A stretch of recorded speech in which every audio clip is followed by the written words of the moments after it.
Hello viewers, আসসালামু আলাইকুম। আপনারা সবাই কেমন আছেন? আশা করি সবাই ভালো আছেন। আর আপনাদের দোয়ায় আমিও ভালো আছি।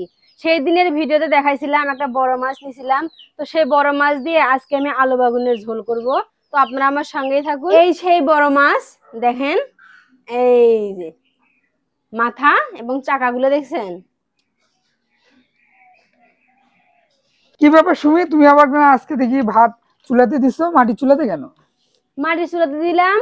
এই যে এবারে চাউলগুলো নিয়ে আসছেন না, হ্যাঁ। সেই চাউলগুলোর ভাত একটু আঠা আঠা হয়, তাই ভাবলাম মার গালাই ভাতে। মাছ আমি পরিষ্কার করে নিয়েছি। ভাত রান্নার পাশাপাশি আমি এখন আলু বেগুন গুলো কুটে নেব।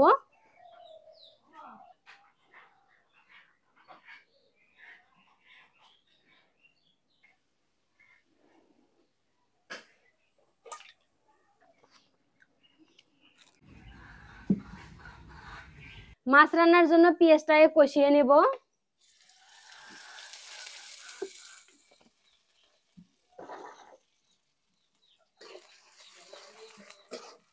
আমার পেঁয়াজ ভাজা শেষ। এখন আমি দিয়ে দেবো লবণ, মরিচের গুঁড়া, হলুদের গুঁড়া এবং জিরা বাটা। আচ্ছা, তোমার হলুদটা এত গাঢ় হয় কিভাবে? এটা তোমার বাড়ির হলুদ গো?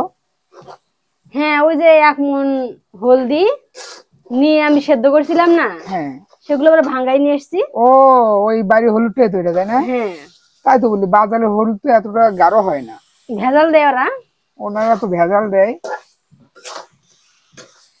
আসলে আমাদের সমাজে কেন জানি এই 2 নাম্বার জিনিসটারই বেশি ছড়াছড়ি হয়ে গেছে, বুঝছো? হ্যাঁ, সব জিনিসই বাজারে চাল কিনে খান, এই তেল যে কিনে চালটা খান। দেখো, চালটাও কি অবস্থা। অনেকদিন পর কিন্তু এই যে বড় মাছ দিয়ে বেগুন দিয়ে তুমি রান্না করতেছো, তাই না? আজকে একটু স্পেশাল খাবার খাই, তাই জন্য। ও বাবা। সামান্য একটু ঝোল দিয়ে দিব কষানোর জন্য।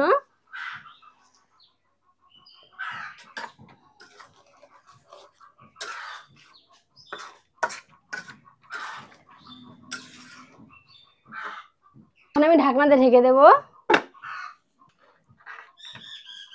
ঢাকনাটা একটু খুলে দেখি তরকারিটা কেমন হইলো।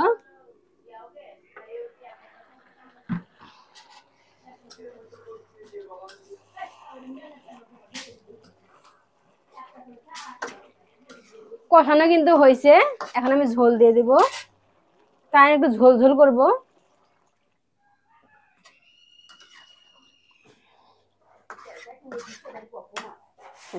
এইটুকুতে হয়ে যাবে। আবার ঢাকনা দিয়ে দেব।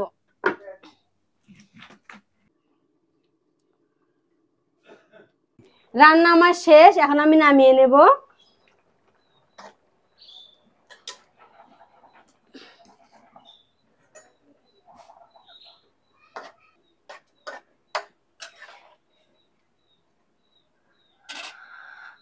আমি তো এভাবে মাছ রান্না করি। কে কে এভাবে মাছ রান্না করেন অবশ্যই কমেন্টে জানাবেন। আর আমাদের ভিডিওটা ভালো লাগলে অবশ্যই লাইক কমেন্ট শেয়ার করে দিবেন। সবাই ভালো থাকবেন, সুস্থ থাকবেন। খোদা হাফেজ।